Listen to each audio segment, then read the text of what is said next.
ሰበር ዜና ሰኔ 23 2018 ጤና ይስጥልኝ ውድ አድማጭ ተመልካቾች እንደምን አረፈዳችሁ። የሰዓቱን አበይትና ሰበር ዜናዎች ይዤ ቀርቤያለሁ። በቅድሚያም አርዕስተ ዜናዎቹን በማስቀደም ጀምራለሁ። የጎጃም ምድር ከባድ ውጊያ እያስተናገደ ነው። ዘለቁ ጎጃሞች ዘለቁ፣ በላይ የመጡ በታች ሲጠበቁ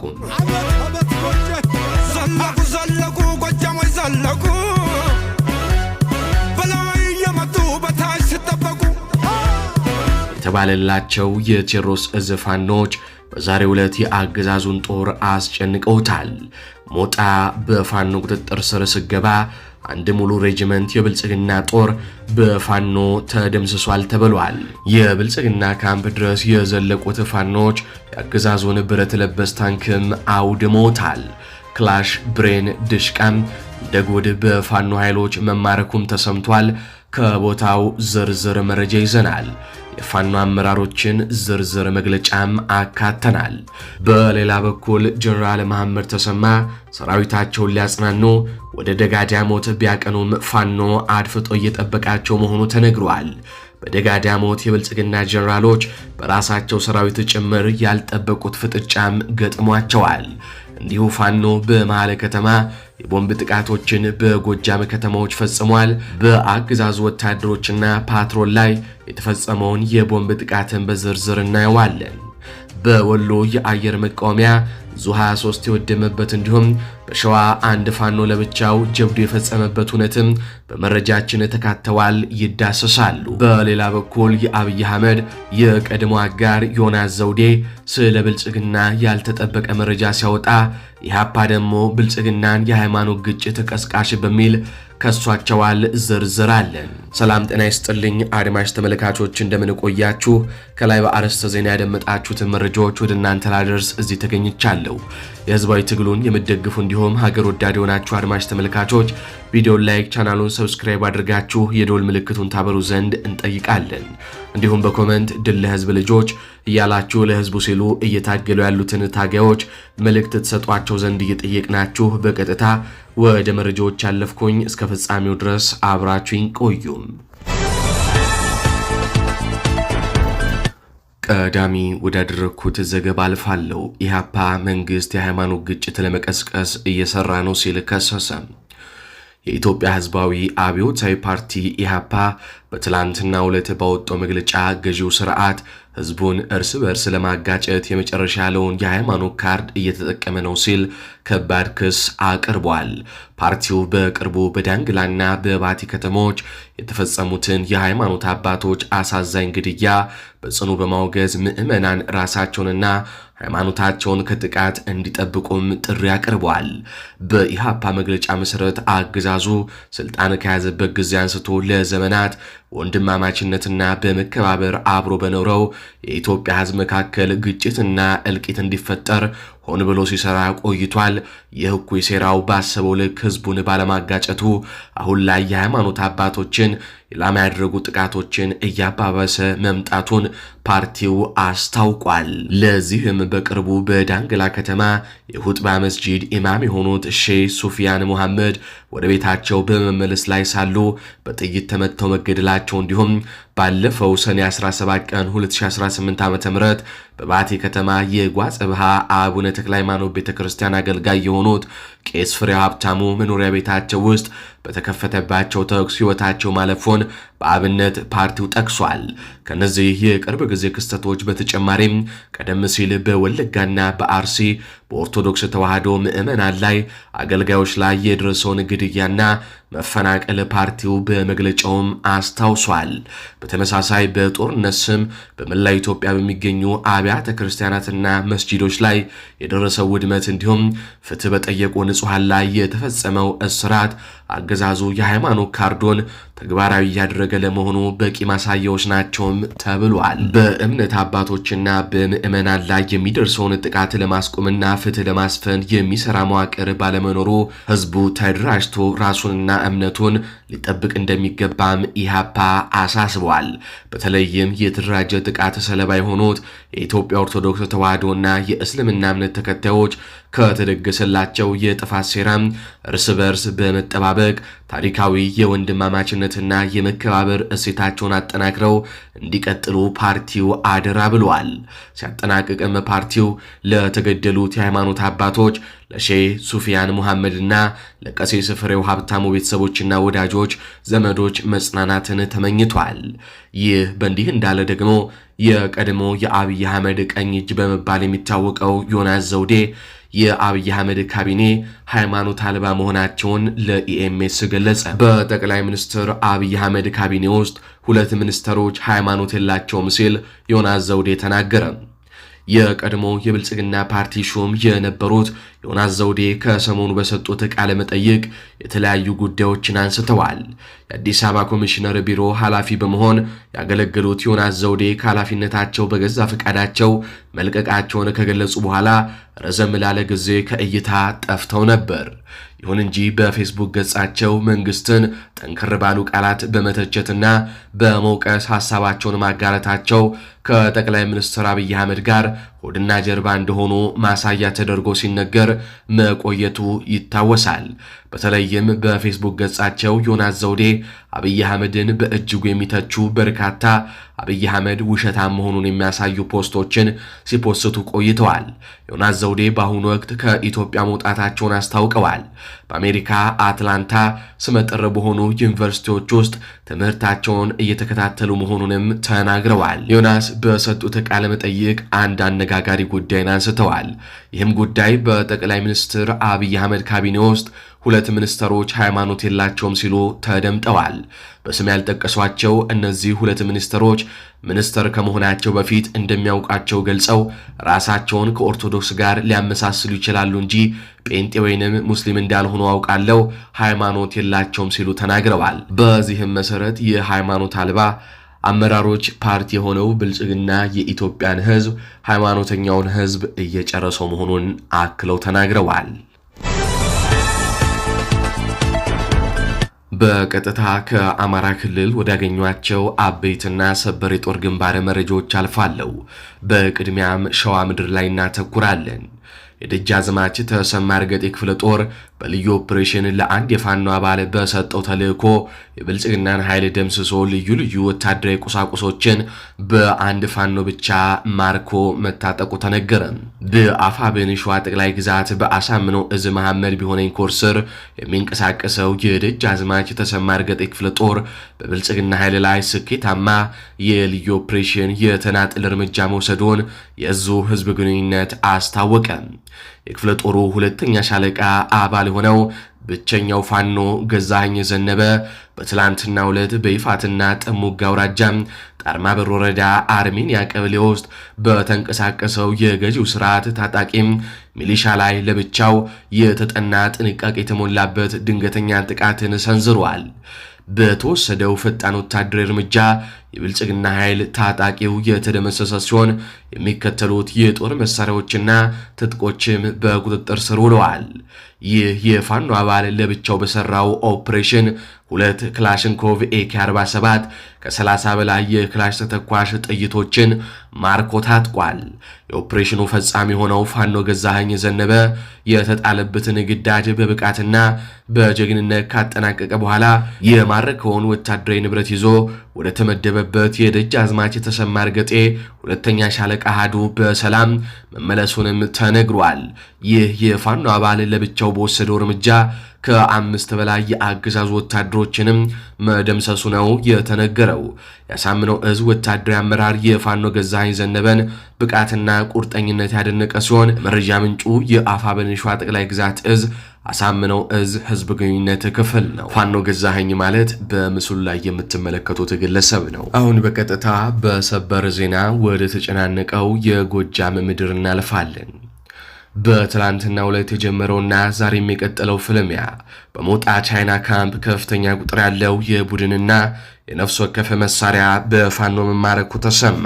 በዛሬው ዕለት ሰኔ 23 ቀን 2018 ዓ.ም በምስራቅ ጎጃም ዞን ሞጣ ቻይና ካምፕ አካባቢ በፋኖ ኃይሎችና በአገዛዙ የጦር ሰራዊት መካከል ከባድ ውጊያ መደረጉ ተሰምቷል። በዚህ በዛሬው ዕለት በተካሄደው ስልታዊ የተቀናጀ ጥቃት የፋኖ ኃይሎች አገዛዙን ጦር በበላይነት በመምታትና ከፍተኛ ድል ማጠናቀቃቸውን በአካባቢው የደረሱን መረጃዎች ያመላክታሉ። በዚህ ኦፕሬሽን በአካባቢው መሽጎ ከነበረው የአገዛዙ ወታደራዊ ካምፕ ውስጥ በርካታ የጦር መሳሪያዎችንም የፋኖ ኃይሎች በቁጥጥራቸው ስር መዋላቸው ተነግሯል። እስካሁን በደረሱን ይፋዊ መረጃዎች መሰረት ከካምፑ የተማረኩትና ወደ ፋኖ የትጥቅ ግምጃ ቤት የገቡት መሳሪያዎችም በርካቶች ናቸው። ድሽቃ፣ ብሬን፣ የስናይፐር ጠመንጃ፣ በርካታ ቁጥር ያላቸው የክላሽንኮቭ የኬ47 ጠመንጃዎች በፋኖ እጅ ገብተዋል። በርካታ የቡድንና የነፍስ ወከፍ መሳሪያ ጥይቶችና ወታደራዊ ትጥቆች መማረካቸውም ታውቋል። ይህ የዛሬው የሞጣ ቻይና ካምፕ ድል በአካባቢው ባለው ወታደራዊ ሚዛን ላይ ከፍተኛ ለውጥ እንዳመጣም እየተነገረ ይገኛል። በዚህ ውጊያ በርካታ አገዛዝ ወታደሮች ከመደምሰሳቸውና በርካታ መሳሪያዎች ከመማረካቸው ባለፈም የአገዛዙ ብረት ለበስ ታንክም በቻይና ካምፕ ውስጥ ሙሉ ለሙሉ መውደሙም ተነግሯል። የፋኖ ኃይሎች አካባቢውን ይበልጥ እያረጋጉና ቁጥራቸውን እያጠናከሩ መሆናቸውም ታውቋል። ውጊያውን ሙሉ ዝርዝር ሂደት እየተከታተልነው ሲሆን አሁን እየወጡ ባሉ መረጃዎች ደግሞ ፋኖ የሞጣ ከተማን መቆጣጠሩም እየተነገረ ነው። ይህ ውጊያ ከትላንት ጀምሮ የተጀመረ ሲሆን የቴዎድሮስ እዝ 201ኛ ኮር 54ኛ ክፍለ ጦር በሞጣ ሙገር መብረቂያ ጥቃትን ፈጽሟል። ድሽቃና ልዩ ልዩ የጦር መሳሪያዎችንም መማረኩን አስታውቋል። በአማራ ፋኖ የቴዎድሮስ እዝ አባላት በሞጣ ሙገር ግንባር ላይ በብልጽግና ኃይል ላይ አስደማሚ መብረቂያ ጥቃታቸውን አሁንም አጠናክረው እንደቀጠሉ ነው። ትላንት የጀመረው ውጊያ በዚህ የስኬት አውደ ውጊያ የብልጽግና ኃይልን መበታተን መቻላቸውንም የፋኖ አመራሮች እየገለጹ ነው። በርካታ ወታደራዊ ንብረቶችና የጦር መሳሪያዎችም በፋኖ አርበኞች እጅ ሊማረኩ ችለዋል። በአሁኑ ሰዓት የተማረኩ ንብረቶች የመቁጠርና የማደራጀት ስራ እየተሰራ ሲሆን እስካሁን በተደረገው ማጣራት አንድ ድሽቃና ብሬን፣ ስናይፐር፣ በርካታ ክላሽንኮቭ ጠመንጃዎች፣ ወታደራዊ ሻንጣዎችና ልዩ ልዩ ወታደራዊ ቁሳቁሶች በፋኖ ቁጥጥር ስር ውለው ገቢ መደረጋቸውን የእዙ ህዝብ ግንኙነት መምሪያም አስታውቋል። የአማራ ፋኖ ብሔራዊ ንቅናቄ ከፍተኛ አመራር የሆነው አስረስ ማረ ዳምጤም በፌስቡክ ገጹ ሰበር በማለት ይህንን መረጃም አጋርቷል። ጠላት ደጋዳሞትና ቋሪት ላይ የደረሰበትን ሽንፈት ሊበቀል የብር አዳምን ተራራ ሲቧጥጥ ሞጣ ላይ ተጨማሪ ዲሽቃና ስናይፐር ብሬን ተረክበነዋል። ዛሬ ሰኔ 23 ቀን 2018 ዓ.ም አፋብን ቴዎድሮስ እዝ 201ኛ ኮር 54ኛ ክፍለ ጦር ሞጣ ከተማን ሊጠብቅ ሙገር ላይ የሰፈረውን የብልጽግናን ሰራዊት አነጋግ ላይ አጫውተዋለች። ይቀጥላል ሲል አስረስ ማረ ዳምጤም በፌስቡክ ገጹ ይህንን ጽሑፍ አጋርቷል። ይህንን ዜና እየቀዳን ባለንበት በዚህ ሰዓት ደግሞ የአማራ ፋኖ ብሔራዊ ንቅናቄ የቴዎድሮስ እዝ ወታደራዊ አዛዥ አርበኛ ዝናቡ ልንገረው ደለለ የሚከተለውን መልእክት በፌስቡክ ገጹ አጋርቷል። እንደወረደ አነበዋለሁ። የጠላትን ስስብልት መምታትና የጠላትን ደካማ ጎን ተጠቅሞ መደምሰስና ማዛባት የሁልጊዜም ስራችን ነው። አሁን የጠላትን የስበት ማዕከል መምታትና እዝ ሰንሰለቱን መበተን አዲስ የውጊያ ስልታችን ነው። ጠላት ቀን ይመጣሉ ብሎ ሲጠብቅ ከሌሊቱ 11 ሰዓት ደምስሶ ጨርሶም ቀን አስከሬን ስናስቆጥረው መዋል ለጠላት ያልተለመዱ ዱብዳ ሆነውበታል። የቴዎድሮስ እዝ 201ኛ ኮር 54ኛ ክፍለ ጦርና በቃል ኪዳን ሊቁ ከተመራው አንድ ሻለቃ ጋር የተሰራው የተጠና ልዩ ኦፕሬሽን ለወገን ኩራት፣ ለውጭም ለውስጥም ጠላት የራስ ምታት ሆኖ ተመዝግቧል። ግዳጁን በተግባር በመተርጎም በድል ድምሰሳና የምርኮ ሪፖርት ለሰራችሁልን አዋጊና ተዋጊ ሰራዊታችን አክብሮታችን ከልብ የመነጨ ነው። የተገኘው ውጤት 47 ክላሽ፣ 2 ብሬን፣ 1 ስናይፐር፣ 1 ድሽቃ፣ 5 አብራራው፣ 4 ኤስኬስ ሲሆን የብልጽግና 1 ሬጅመንት ኃይል ሙሉ በሙሉ በመደምሰስ ቀጠናውን ነፃ ማድረግ ተችሏል ሲል አርበኛ ዝናቡ ልንገረው ገልጿል። ቀደም ሲል 1 ብሬን ስንል የገለጽ ነው በስህተት መሆኑን አውቃችሁ 2 ብሬን በሚል እንድታስተካክሉትም እንገልጻለን። እዚሁ ጎጃም ላይ እንቆያለን። የ206ኛ ኮር አዳኝ ቡድን በደብረ ማርቆስ ከተማ ከሌሊቱ 6:35 በፈጸመው የቦምብ ጥቃት 4 የፌዴራል ፖሊስ ሕይወታቸውን ማጣታቸው ተነገረ። የፋኖ ኃይል የ206ኛ ኮር አዳኝ ቡድን ከሌሊቱ 6:35 በደብረ ማርቆስ ከተማ የፌዴራል ፖሊስ አጃቢዎችን ጭና ስትንቀሳቀስ በነበረች ፓትሮል ላይ ኢላማውን የጠበቀ የቦምብ ጥቃት በማድረግ በ9 የአመራር ጠባቂዎች ላይ ጉዳት ማድረሱ ታውቋል።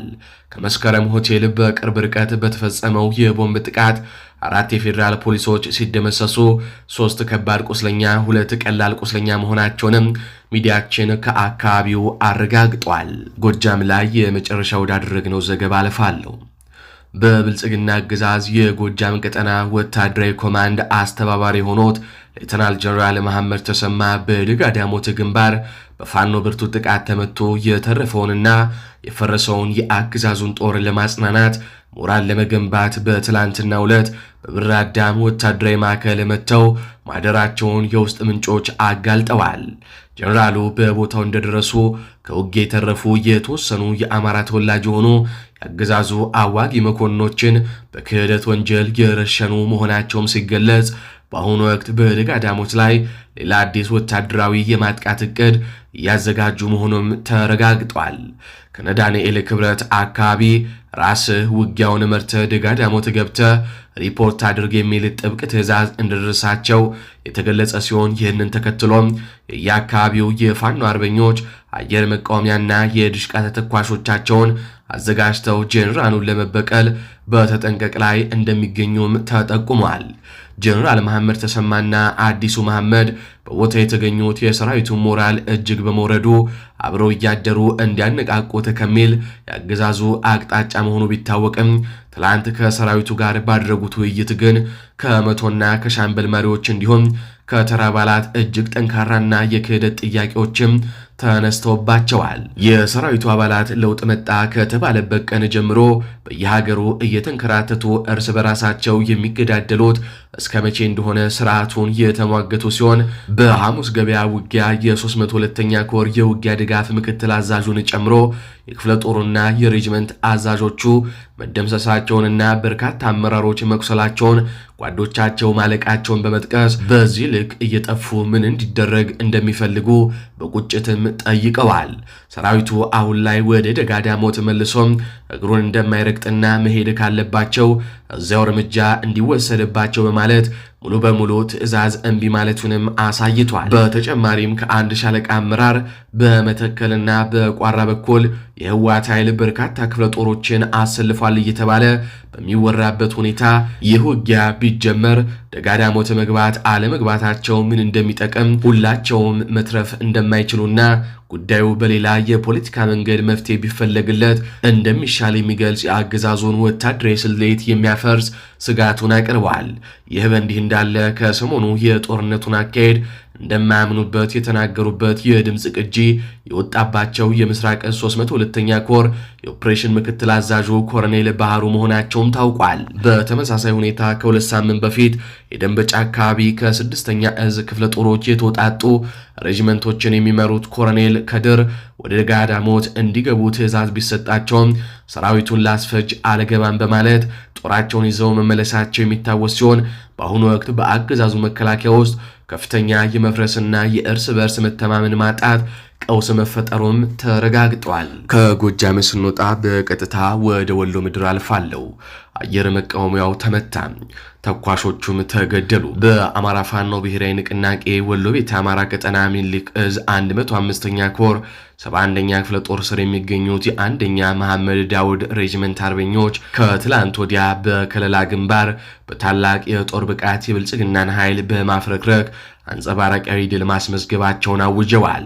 በአየር መቃወሚያና በሌሎች የሜካናይዝድ መሳሪያዎች ታጅቦም መነሻውን ከጊምባ ያደረገው የብልጽግና ኃይል ንጹሐንን ለመጨፍጨፍ ሀብት ንብረት ለማውደምና ወራ ለመፈጸም ወደ ሻፊና በአከታ አካባቢዎች ለመንቀሳቀስ ሙከራ አድርጎ የነበረ ቢሆንም የአርበኞቹ ልዩ የውጊያ ጥበብ 2 እና 3 ቦታዎች ላይ ተቆርጦም አይቀጡ ቅጣት እንዲቀጣ አድርጎታል ሲሉ የዓይን እማኞች ገልጸዋል።